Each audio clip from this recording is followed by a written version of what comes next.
My name is Carol Michelini, and this is a story about my faith journey. I've been a parishioner at St. Nick's Church, now St. John the 23rd Parish, since 1999. As a cradle Catholic, I attended Catholic grade and high schools, as well as Loyola University.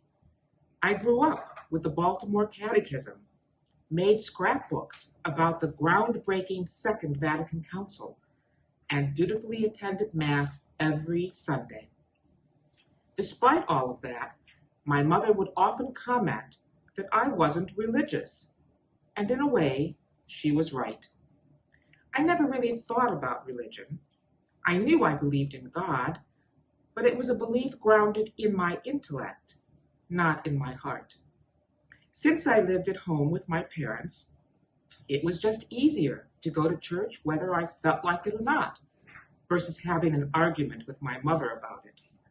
And of course, since I was the only driver in the family, it was more or less expected that I would chauffeur my parents and grandmother to church for Sunday Mass.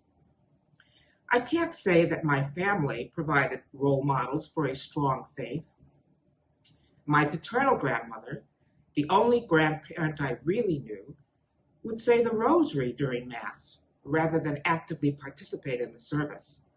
No doubt because she was hearing impaired and spoke limited English.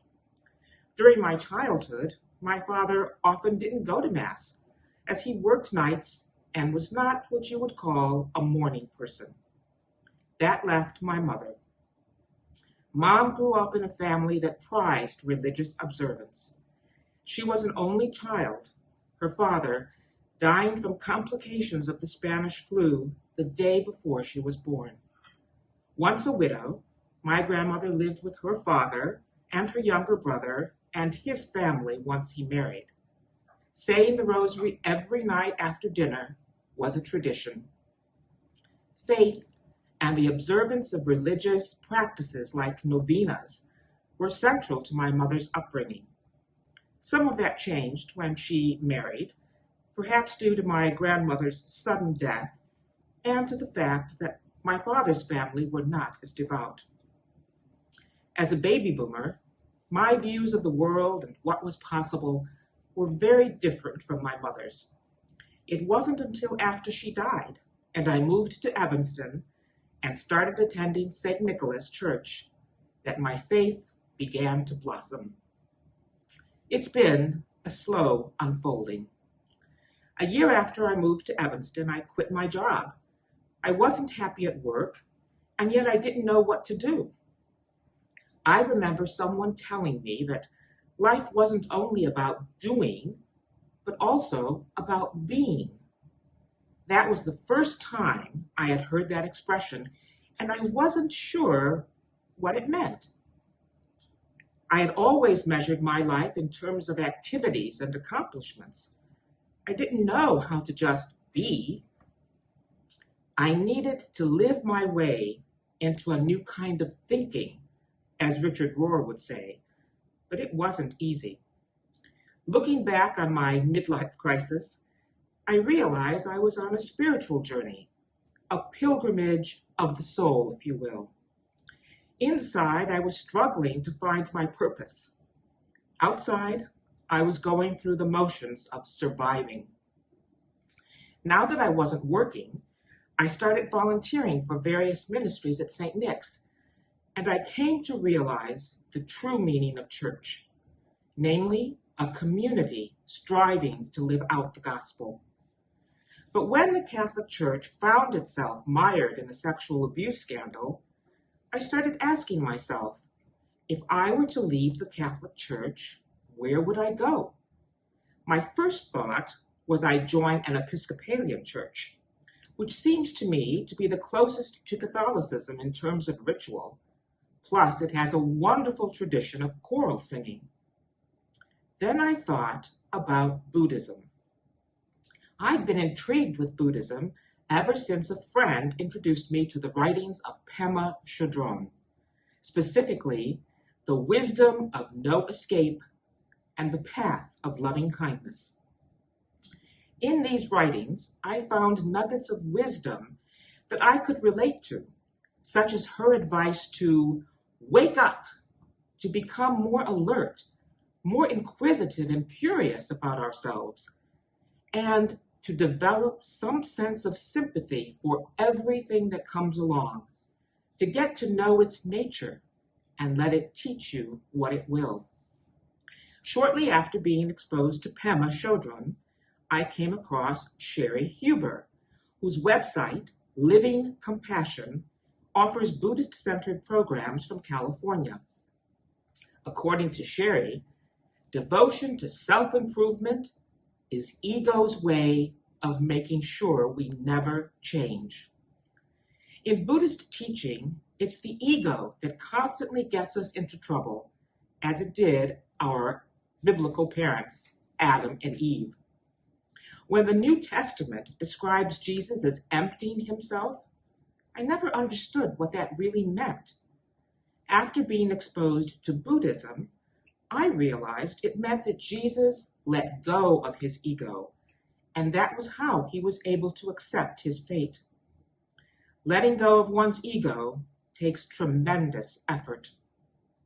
All those times Jesus went off by himself to pray, I believe he was also meditating, clearing his mind, and thus strengthening himself for what lay ahead.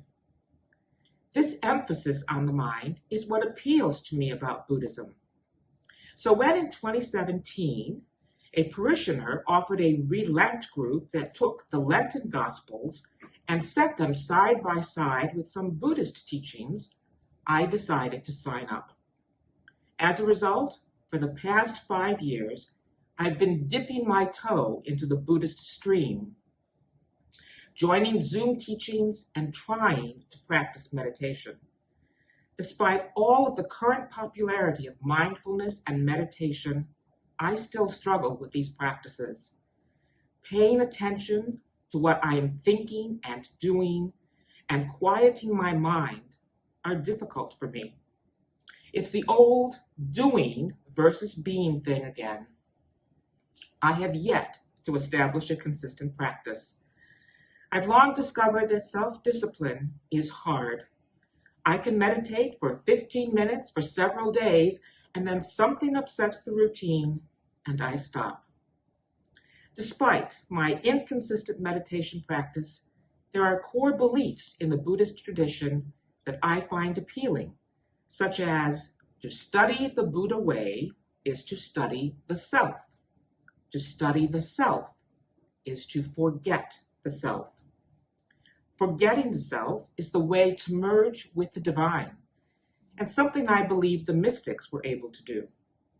As a Catholic, I was taught that we are all made in the image and likeness of God, but the idea of recognizing my divinity is a bit daunting. Now I can see why meditation, so much a part of Buddhism, is a way to connect to the divine. It reminds me of that biblical saying, "Be still and know that I am God." I realize that if I'm always busy doing, I leave very little time for being with God. But perhaps my biggest obstacle to merging with the divine is the idea of suffering. I like the Buddhist idea that we essentially create our own suffering through our attachment to things, people, ideas, outcomes, etc. This idea of suffering makes more sense to me than the idea I was brought up with, namely that we should offer our suffering as a penance, or that we should welcome suffering because Jesus suffered for us. Life is full of suffering because life is constantly changing, and most of us, including me, don't always agree with or accept the change. I've come across a quote that defines faith as the capacity to be surprised by God. That's really what a faith journey is all about, being surprised by God.